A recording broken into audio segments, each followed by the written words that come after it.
റിവ്യൂവിലേക്ക് കടക്കുന്നതിന് മുന്നേ ഒരു കാര്യം പറയണമെന്നുണ്ടായിരുന്നു. ഒരുപാട് പേര് കമൻ്റായിട്ടും മെസ്സേജായിട്ടും ഒക്കെ ചോദിച്ചിട്ടുണ്ടായിരുന്നു, കാന്താര ചാപ്റ്റർ 1ൻ്റെ റിവ്യൂ എന്താണ് ഇല്ലാത്തത് എന്ന്.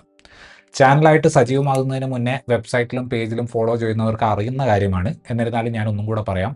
മലയാളം, തമിഴ്, ഹിന്ദി, ഇംഗ്ലീഷ് ഇത്രയും ഭാഷകളിൽ ഒറിജിനലായിട്ട് ഉണ്ടാക്കുന്ന സിനിമകളെ റിവ്യൂ ചെയ്യാൻ താല്പര്യപ്പെടുന്നുള്ളൂ. ഇത്രയും ഭാഷകൾ മനസ്സിലാക്കാൻ എനിക്ക് വ്യക്തിപരമായിട്ട് സബ്ടൈറ്റിലോ ഡബ്ബിങ്ങിൻ്റെയോ ആവശ്യമില്ല. തെലുങ്ക്, കന്നഡ മുതലായ ഇന്ന് കേരളത്തിൽ റിലീസ് ചെയ്യപ്പെടുന്ന മറ്റ് ഭാഷകൾ കേട്ടാൽ എനിക്ക് മനസ്സിലാവുകയില്ല. ഈ സിനിമകൾ കാണാനും ആസ്വദിക്കാനും ഒരുപക്ഷെ ഡബ്ബിങ്, സബ്ടൈറ്റിൽ മുതലായ കാര്യങ്ങൾ സഹായകരമായിരിക്കും. എന്നിരുന്നാലും റിവ്യൂ ചെയ്യുക എന്ന് പറയുമ്പോൾ കുറച്ചുകൂടെ സാധാരണ ആസ്വാദനത്തിനും മുകളിൽ നിൽക്കുന്ന ഒരു കാര്യമാണെന്ന് വ്യക്തിപരമായിട്ട് ഞാൻ വിശ്വസിക്കുന്നുണ്ട്. ഓരോ ഭാഷയ്ക്കും അതിൻ്റെതായ ഒരു താളം, ഡയലക്റ്റ്, പിന്നെ നുവാൻസസ് മുതലായ കാര്യങ്ങളുണ്ട്. നമ്മൾ മിനിമലായിട്ട് സംസാരിക്കുന്ന കാര്യം മറ്റൊരു ഭാഷയിൽ കുറച്ചധികം വാക്കുകൾ ഉപയോഗിക്കേണ്ടി വരും. അത് അവരുടെ കൾച്ചറൽ സ്വാഭാവികമായിട്ടുള്ള ഒന്നായിരിക്കും. നമുക്കത് കേൾക്കുമ്പോൾ ഇങ്ങനെ ആര് മലയാളം പറയുമെന്ന് തോന്നും. പലപ്പോഴും ഡബ് ചെയ്തിട്ടുള്ള സിനിമകൾ കാണുന്ന സമയത്ത് നമുക്ക് കല്ലുകടിയായിട്ട് തോന്നുന്ന കാര്യങ്ങൾ ഒറിജിനൽ ലാംഗ്വേജിൽ അത്ര ബോറായിരിക്കില്ല. അതുകൊണ്ട് തന്നെ കൾച്ചറൽ ന്യൂവാൻസസ് അറിയാത്ത ഭാഷകളിലെ സിനിമകൾ കാണുമെങ്കിലും റിവ്യൂ ചെയ്യേണ്ടതില്ല എന്നാണ് തീരുമാനം. ഒന്നാമത്തെ ബാഹുബലി സിനിമ റിവ്യൂ ചെയ്തിട്ടുണ്ടെങ്കിലും അതിനു മുന്നേ വന്ന സിനിമകളോ അതിന് ശേഷം വന്ന KGF, RRR, പുഷ്പ, പിന്നെ ഒന്നാമത്തെ കാന്താര, ഈ അടുത്ത് വന്ന സൂഫ്രംസോ, ഒരാഴ്ച മുന്നേ ഇറങ്ങിയ OG, ഇതൊന്നും ഈ ചാനൽ റിവ്യൂ ചെയ്യപ്പെടാത്തത് ഈ ഒരു കാരണം കൊണ്ടാണ്. ഈ സിനിമകളെല്ലാം ഒന്നെങ്കിൽ തിയേറ്ററിലോ അല്ലെങ്കിൽ OTTയിലോ ആയിട്ട് കാണാറുണ്ട്. പക്ഷേ റിവ്യൂ ചെയ്യുന്ന സമയത്ത് ഡയലോഗിൻ്റെയും ഡയലോഗ് ഡെലിവറിയുടെയും സ്വാഭാവിക മീറ്റർ എന്താണെന്ന് ആ ഭാഷക്കാർക്ക് മനസ്സിലാകുന്ന രീതിയിൽ എനിക്കും മനസ്സിലാവണം എന്നൊരു നിർബന്ധം എനിക്കുണ്ട്.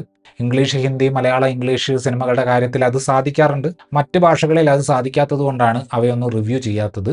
ഇത് തീർത്തും വ്യക്തിപരമായിട്ടുള്ള ഒരു തീരുമാനമാണ്. മനസ്സിലാക്കുമെന്ന് വിശ്വസിക്കുന്നു. ഇനി നമുക്ക് റിവ്യൂയിലേക്ക് കടക്കാം. പുതിയതായിട്ട് നെറ്റ്ഫ്ലിക്സിൽ വന്നിട്ടുള്ള the game you never play alone എന്ന സീരീസ് കണ്ടുകൊണ്ടിരിക്കുമ്പോൾ ഇതുപോലൊരു സീരീസ് എങ്ങനെ നെറ്റ്ഫ്ലിക്സിൽ എത്തി എന്ന ചോദ്യമായിരിക്കും നമ്മുടെ തലയിൽ അധികം ഓടിക്കൊണ്ടിരിക്കുക.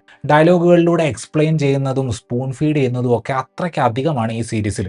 ഇന്റർനെറ്റിനെ കുറിച്ചും അതിലെ തട്ടിപ്പുകളെ കുറിച്ചും യാതൊരു ധാരണയും ഇല്ലാത്ത ആളുകൾക്ക് വേണ്ടി ഉണ്ടാക്കിയിട്ടുള്ള ഒരുമാതിരി ക്രാഷ് കോഴ്സ് പോലെയാണ് ഈ സീരീസ് കണ്ടപ്പോൾ തോന്നിയത്. ഈ സീരീസിൽ ഒരു അമ്മൂമ്മ കഥാപാത്രമുണ്ട്.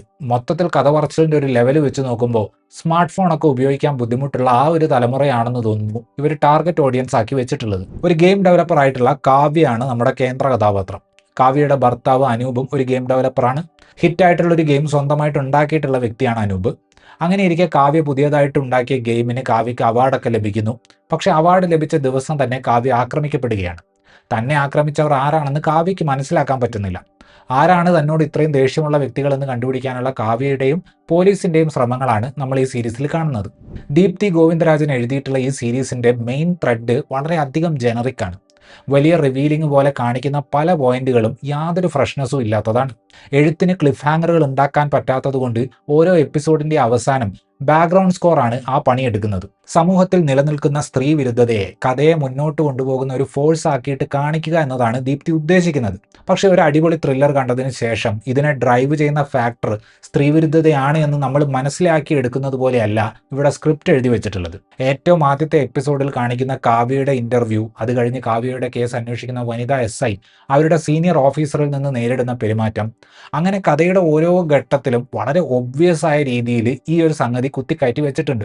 എല്ലാം കഴിഞ്ഞ് ഈ മൊത്തം പരിപാടിക്കും കാരണം പെണ്ണുങ്ങൾ ഇൻഡിപെൻഡന്റ് ആകുന്നത് സഹിക്കാത്ത കുറെ ആണുങ്ങളാണ് എന്ന് സീരീസ് പറയുമ്പോൾ അഡ്രസ്സ് ചെയ്യപ്പെടേണ്ട ഒരു മാനസികാവസ്ഥയെ കാണിച്ചു എന്നതിന് പകരം പ്രധാനപ്പെട്ട ഒരു വിഷയം പറയാൻ തിരക്കഥയ്ക്ക് ഒട്ടും ക്രിയേറ്റിവിറ്റി ഇല്ലാതെ ആയിപ്പോയി എന്നാണ് നമുക്ക് തോന്നുക. തൂങ്കാവനം, കടാരം കൊണ്ടാൻ മുതലായ സിനിമകളുടെ സംവിധായകനായ രാജേഷ് M. സെൽവയാണ് ഈ സീരീസ് ഒരുക്കിയിട്ടുള്ളത്. പ്രധാന പ്രശ്നം ഒട്ടും ഡെപ്ത് ഇല്ല എന്നത് തന്നെയാണ്. ഇതിൽ ഇൻസ്പെക്ടർ ഭാനുമതിയോട് അവരുടെ ഉന്നത ഉദ്യോഗസ്ഥൻ കേസിനെ കുറിച്ച് ചോദിക്കുന്നത് കാണുമ്പോഴും ഭാനുമതി അവർക്ക് താഴെയുള്ള ഉദ്യോഗസ്ഥർക്ക് നിർദ്ദേശങ്ങൾ കൊടുക്കുന്നത് കാണുമ്പോഴും ഞാൻ ആലോചിച്ചത് എനിക്കും ഫ്രണ്ട്സിനും ഒക്കെ ഇങ്ങനെയാണെങ്കിൽ പോലീസിൽ എളുപ്പം ജോലി കിട്ടുമായിരുന്നല്ലോ എന്നാണ്.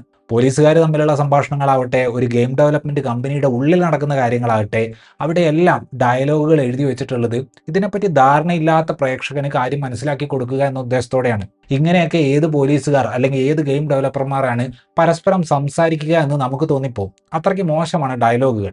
പിന്നെ ഒരാളോട് നന്ദി പറയുന്നതൊക്കെ ഇങ്ങനെ നാടകീയ ഡയലോഗ് പറഞ്ഞ് തന്നെ ചെയ്യണം എന്നൊരു നിർബന്ധമില്ല. മിനിമലായ ഒരു നോട്ടമോ ഒന്ന് ടച്ച് ചെയ്യുകയോ ഒക്കെ ചെയ്താലും ഈ ഇമോഷൻ കൺവേ ആകും. ട്വിസ്റ്റുകളുടെ പ്ലേസ്മെന്റും ഇതിലെ വില്ലൻ കഥാപാത്രങ്ങളെ ഉണ്ടാക്കി വെച്ചിട്ടുള്ളതും ഒക്കെ ഒട്ടും ഇമാജിനേഷൻ ഇല്ലാത്ത രീതിയിലാണ്.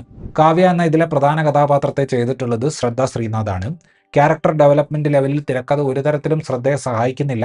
അതിനൊപ്പം തന്നെ അവരുടെ ഡയലോഗ് ഡെലിവറി പലപ്പോഴും വളരെയധികം സ്റ്റിഫാണ്. ഇമോഷൻസ് മാത്രം ഉപയോഗിച്ച് പലതും കൺവേർട്ട് ചെയ്യാൻ കഴിവുള്ള നടിയാണ് ശ്രദ്ധ. പക്ഷേ എല്ലാം ഡയലോഗ് വഴി പറയണമെന്ന് നിർബന്ധമുള്ളതുകൊണ്ട് സീരീസ് ശ്രദ്ധയ്ക്ക് അതിനുള്ള അവസരം കൊടുക്കുന്നില്ല. അനൂപ് എന്ന കഥാപാത്രത്തെ ചെയ്ത സന്തോഷ് പ്രതാപിനും ഇങ്ങനെ സ്വാഭാവികമായിട്ട് ഡയലോഗ് പറയാൻ ബുദ്ധിമുട്ടുണ്ട്.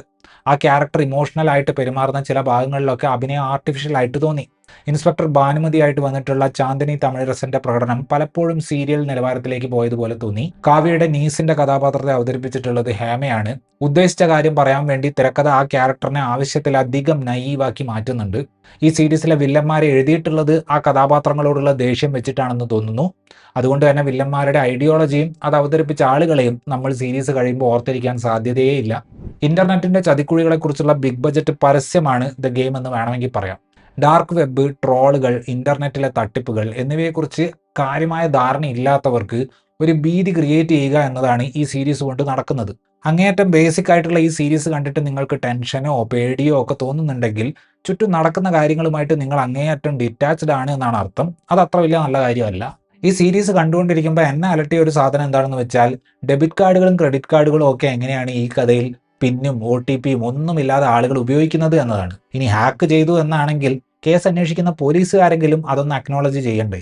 ഇത്രയുമായിരുന്നു ഈ സീരീസിനെ കുറിച്ചിട്ടുള്ള എൻ്റെ റിവ്യൂ. വീഡിയോ ഇഷ്ടപ്പെട്ടാൽ ലൈക്ക് ചെയ്യുമെന്നും കൂടുതൽ വീഡിയോകൾക്ക് വേണ്ടി ചാനൽ സബ്സ്ക്രൈബ് ചെയ്യുമെന്നും പ്രതീക്ഷിക്കുന്നു.